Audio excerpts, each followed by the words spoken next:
পরকীয়া শাস্তি হচ্ছে বাংলাদেশ পেনাল কোডের 495-97 7 বছরের শাস্তি আছে ছেলের, কিন্তু মেয়ের জন্য কোনো শাস্তি নাই। অন্যের বিবাহিত একজন অন্যের স্ত্রীর নিকট যাওয়া তাকেই সাধারণত পরকীয়া হিসেবে ধরা হয়। তার শাস্তি হলো 7 বছর। শুধু দোষারোপ করা হচ্ছে ছেলেকে, কোনো মেয়েকে না। বর্তমানে বাংলাদেশের যে হারে পরকীয়া বৃদ্ধি পেয়েছে তাহাতে স্পষ্ট প্রতীয়মান কিছু লক্ষ্য আমরা লক্ষ্য করেছি, এবং মামলার কারণেও এই পরকীয়ার কারণে সংসারগুলো ভেঙে যাচ্ছে। তার কারণ হচ্ছে যে স্বামী স্ত্রীর মধ্যে স্বাভাবিকভাবে যে পারিবারিক একটা কথা আদান প্রদান এবং পারিবারিকভাবে বিবাহ, এই পারিবারিক বিবাহটার হলো প্রধান কারণ। পারিবারিক বিবাহ বহির্ভূত তার থেকে নিজে পছন্দ করে যখন বিবাহ করে, পারিবারিক সম্মতি যখন থাকে না, তখন এই রকম পরকীয়ার একটা ব্যভিচারের একটা উদ্ভব হয়। আমরা স্পষ্ট প্রতীয়মান হচ্ছে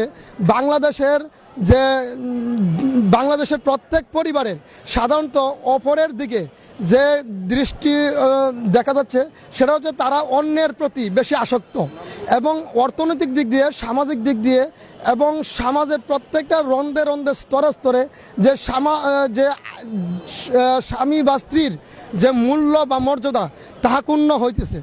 তার কারণ হচ্ছে যে আর্থিকভাবে, বিশেষ করে চাকরি, একটা যখন স্বামী স্ত্রী দুজনে চাকরি করে সন্তানদের দেখভালের জন্য কেউ থাকে না। এই সন্তানরা এলোনলি ফিল করে। এমনকি যখন চাকরি করে তখন তার ভিতরে একটা উচ্চাকাঙ্ক্ষার সৃষ্টি হয়। উচ্চাকাঙ্ক্ষার সৃষ্টি হওয়ার ফলে বাংলাদেশের প্রত্যেক ঘরে ঘরে দেখা যাচ্ছে যে মেয়েরা স্বাবলম্বী হবে বা ছেলে স্বাবলম্বী হবে, এই স্বাবলম্বীরা তারা একাকিত্ব করতে পারে না। আমি মনে করি বাংলাদেশের প্রত্যেক ঘরে ঘরে যেন তাদের শিক্ষার যে বিষয়, যে ফর্মাল এডুকেশনের ব্যাপারে তাদের ধারণা থাকা উচিত, এবং আইনের বিষয়ে সতর্কতা অবলম্বন করা উচিত। আমরা আজকে বাংলাদেশে যে অধ্যাদেশ তৈরি হয়েছে 2025 সালে, সেখানে বলা আছে যে ব্যভিচার বা পরকীয়া বা ধর্ষণ সম্পর্কে বিভিন্নভাবে এটা উত্থাপন করা হয়েছে, এবং সমাজের রন্ধে রন্ধে যেন শান্তি শৃঙ্খলা প্রগতি উন্নয়ন হয় সেই বিষয়ে সবাইকে সচেতনমূলকভাবে কথা এবং তাদের গাইডলাইন করা অনুযায়ী অনুসরণ করা উচিত।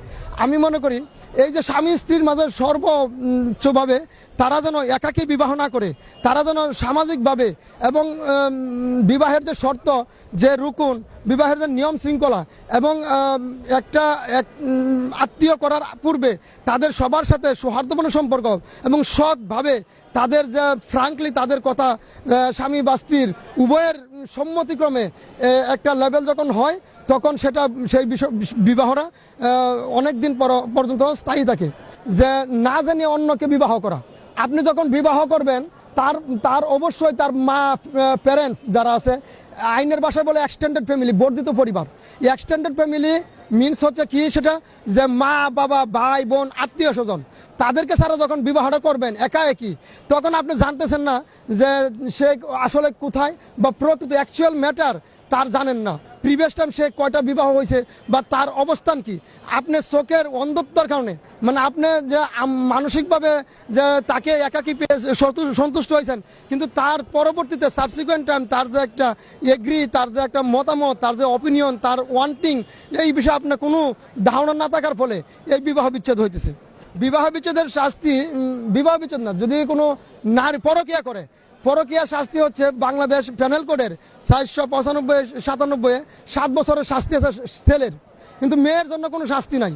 কারণ মেয়ের কাছে পরকীয়া বলতে বোঝায় অন্যের বিবাহিত একজন অন্যের স্ত্রীর নিকট যাওয়া, তাকেই সাধারণত পরকীয়া হিসেবে ধরা হয়। তার শাস্তি হলো 7 বছর। না, এটাই unequal. It is discrimination of the previous time we are wanting to our judiciary. আমরা এটা লক্ষ্য করেছি, এবং এটা নিয়ে কোনো আইন অঙ্গনের সেরকম কোনো সুরাহা বা সমাধানের সলিউশনের পথ আমরা খুঁজে দেখি নাই, এবং জুরিস্ট যারা আছে তারা এই বিষয়ে কোনো কথা বলে না।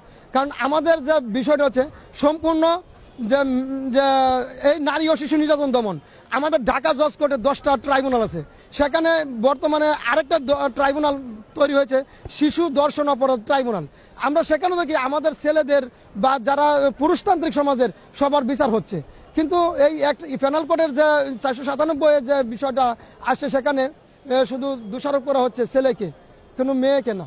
এটা বৈষম্য হচ্ছে এই বিষয়টাতে কেউ মানে in the other side of law কেউ এটাকে ডিসক্লোজ করতেছে না। এই ম্যাটার টপ টু বটম যে আমাদের যে জুডিশিয়াল সিস্টেম সেটাকে ডিসক্লোজ করে না। ফর দিস রিজন আমরা সেটা থেকে অজ্ঞতা থেকে আমরা দূরে আছি। দেশে দেশে সবার সাথে দ্য নিউজ।